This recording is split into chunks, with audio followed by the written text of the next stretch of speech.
bank on it. Tennessee can beat Alabama by double digits if they'll just rely on running the football. Bank on it. Brought to you by Commercial Bank. Commercial Bank is your neighborhood bank. What makes us different from other banks? We understand that every customer has unique opportunities, challenges, and financial concerns. We don't expect you to fit into the same box as the next person or business. Whether it's purchasing a home, saving for your child's future, or planning for your next vacation, we're with you every step of the way to navigate life's big decisions. Commercial Bank. Life made better. All right, so John, I'll ask you, if Tennessee runs for 150 yards, can they beat Alabama by double digits? Do they need to rely on the running game instead of Nico, despite the fact that Alabama isn't very good against the pass? Yeah, it wasn't great against the run against Vanderbilt. You could do that if you have Vanderbilt's quarterback, Diego Pavia, and Vanderbilt's offensive coordinator, Tim Beck. Maybe they could borrow them for a game. No, I don't think it can beat at double digits doing that. I do think it can win by passing sparingly, maybe going to 2 tight ends more, try and make a few plays in the passing game, but build your offense around the running game. Tennessee has a strong kicking game. Tennessee has a really good defense. Alabama's offense has problems too. It's got ordinary running backs. Alabama's not going to be able to run the ball on Tennessee unless Jalen Milroe does it. And cause of concern for Alabama last week was Jalen Milroe didn't protect the football well. He had problems with that early on as a starter. But this year he'd been pretty good about that. So that's an issue for Alabama. But I mean, you'll have to throw some, but I don't think, no, it's not going to win by double digits doing that. Caleb? Do you believe that, Caleb? No, I don't think so. I mean, I don't think they can win by double digits playing ground and pound and winning with defense. I mean, at the end of the day, we saw this last week, no matter how often, and you're right, Jalen Milroe there's really major cracks in the armor now. And I think Georgia kind of cracked the code somewhat in the second half, which is that, I mean, again, in this air raid, if you force Jalen Milroe to go through his progressions, which the air raid is designed to do, he's just not a fit for Kalen DeBoer's offense. DeBoer's done a great job trying to adjust his system to Jalen Milroe, similar to how Urban Meyer tried to adjust his spread offense to Chris Leak way back in the day. But there's still limitations. I do think, though, even with that, Jalen Milroe is going to be good for a big play a game. I mean, that's just a minimum baseline. I mean, I don't know when, I don't know where, but I feel like he's good for a 60-yard touchdown every game, isn't he? And it just the nature of how he plays. And that's what's going to make it hard. Yeah, I agree with that. And I guess that's another part of the equation is you have to contain him, but you won't contain him for an entire game. Maybe what you can do if you can turn what might be a 75-yard touchdown into a 25-yard gain with him, because you're right. He has tremendous speed. Once he gets rolling in the secondary, it's really hard to take him down. So yeah, that's what's kind of odd about this game in a way is you have two teams still in the running for the playoff and the national championship because of the playoff. But we're talking about all the flaws they have.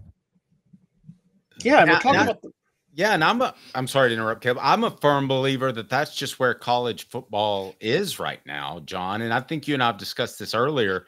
I believe by the transfer portal and NIL, Pavia is a great example at Vanderbilt. You're able to address needs. So I think it's helped the lower class, Vanderbilt. I think it's helped the middle class, and which Tennessee probably was before Josh Heupel. And I think we're going to be having the discussion to make the college football playoff that I believe in 2 or 3 years that 9 wins is something to shoot for, that might get you in. John, it's not this year, but I still think there's going to be some leveling of the playing field moving forward. Yeah, and we don't know what the selection committee is going to do, how heavily it will judge strength of schedule, how much it will listen to SEC Commissioner Greg Sankey, who really would like to see 8 SEC teams in the playoff. And He will do everything he can to make that happen. But you're right. But it does make college football more interesting and more entertaining. I've enjoyed this season as much as any season I can remember watching, just because of every game seems to matter. Even Kent State and Ball State.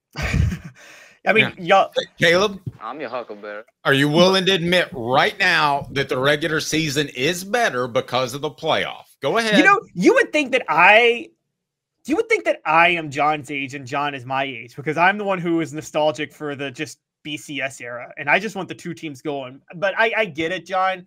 I wouldn't have agreed with you with this expanded playoff 4 years ago before NIL and transfer portal, but I think because of it, it does make it even more interesting because of the level of parity. My only issue is, I'm sorry, there's never going to be a regular season game that goes down in history the way like the 2013 Kick 6 Iron Bowl goes down in history. That's never going to happen anymore in college football. And I think that's what I hate the most about it, is that like there's never going to be that anymore because of the I understand that. Yeah, you lose that, but what you do is you just get so many more games that are meaningful. And by the way, I thought Caleb and I were the same age, or not? Yeah, and just for the record, I think Caleb had money on the Kick 6 game because he brings it up every time when that is well, the reason I bring it up is, guys, when anybody asks me, and I don't know what you guys would say.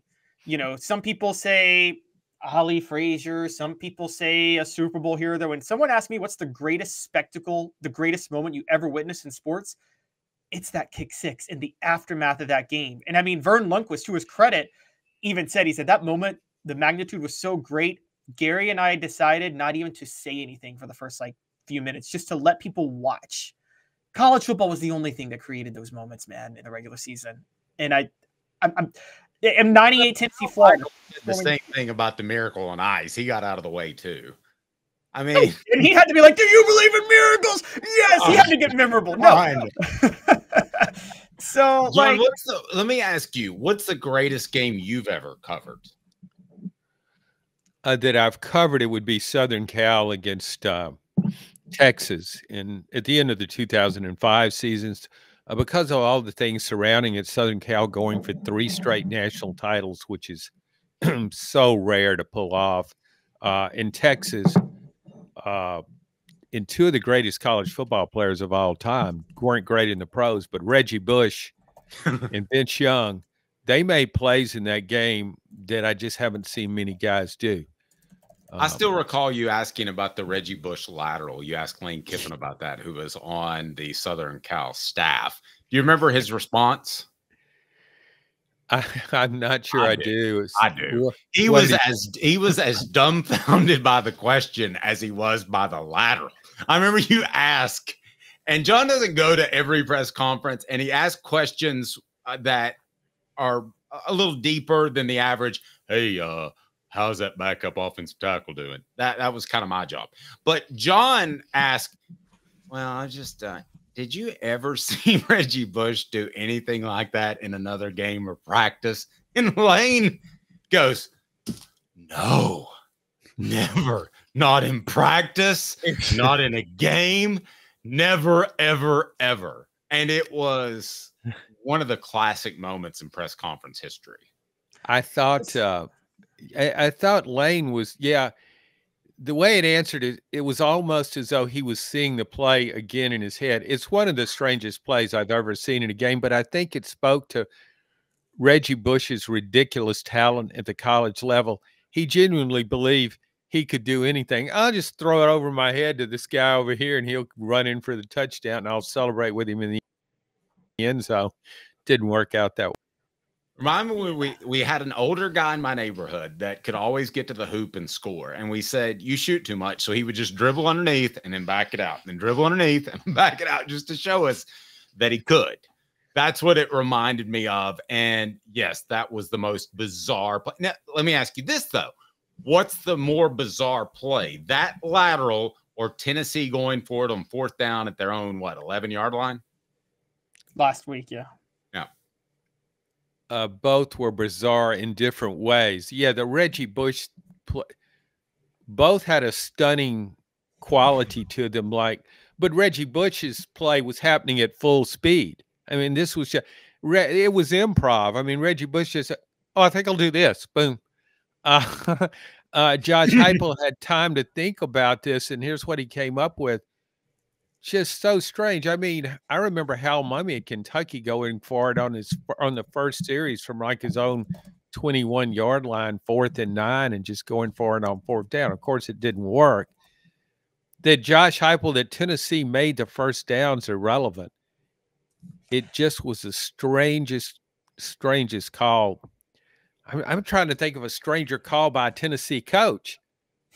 Well, John, it's funny. I will say this with the Josh Heupel thing, and I want to bring it back to the Alabama game because of this. Because Heupel is, whatever you want to think about that play, and I thought that was desperation, but one of the reasons I think Tennessee has a great chance winning the game running the ball next week is Heupel, for all of his bluster of passing and things, he's the first Tennessee coach I've seen in a long time willingly get under center on 4th and short or 3rd and short to run the ball. And I'm like, that's a lost art in college football. And against a Kalen DeBoer system who is a little more finesse, in a close game, we talk about running the ball. Could that be the difference, that Tennessee can convert its 3rd and 1s and Alabama can't? I guess so, but I still don't. As far as that play goes, it just made absolutely no sense. And he said that, yeah, well, I didn't want to have to put my defense back on the field. Well, still the defense on first half, you rotate 1 million players on defensive front. And Florida is very adept at shooting itself in the foot. So I would be willing to take my chances on that than than trying a 4th and 1. Good gosh. I'm an analytics guy. I loved it. Come on. The analytics don't say come on, Caleb. The analytics say always go for it on 4th and 1. Always, okay, 100% of the time. Okay, well, you can you can replace Billy Napier at Florida, and we'll see how long Billy Napier, we're going to get to him in football IQ. He did not play analytics on Saturday. He played stupid. Okay. Billy Napier can't spell analytics. Go ahead, Dave. That was on the 11-yard line, right, Caleb? Yep. Wasn't it? Yeah. Okay. Yep. So, Caleb, John, let me have some fun with Caleb here for a second. Would you do it on your own 10? Yeah. Why not? Would you do it on your own 5? Yeah. You have room to punt. Would you do it on your own 1-yard line in the first quarter? How the heck would you need a 1 yard to get a first down if you're on your own 1-yard line? That's not possible, Dave. Milroe's rushing, Sampson's rushing, Nico's passing before we get to coaching IQ. What's more important? Yes, at the end of the day, is it Nico's passing yards, is it Milroe's rushing yards, or Sampson's rushing yards? I think it's Milroe's rushing yards. Okay. I could go that, or I would, but to me, it's between him and Sampson. Caleb, would you argue that? I mean, I think that Tennessee can win with Nico having an average game. I think they can absolutely win with Nico having an average game. And largely because, again, the one big question we didn't talk about is part of ground and pound is actually having a good defense. And the question is, can Tennessee contain Milroe without Keenan Peely? Which is going to be, if Jeremiah Thielander can contain Milroe, then yeah, Tennessee can run it down their throats and really control the tempo of the game. But otherwise, there could be an issue.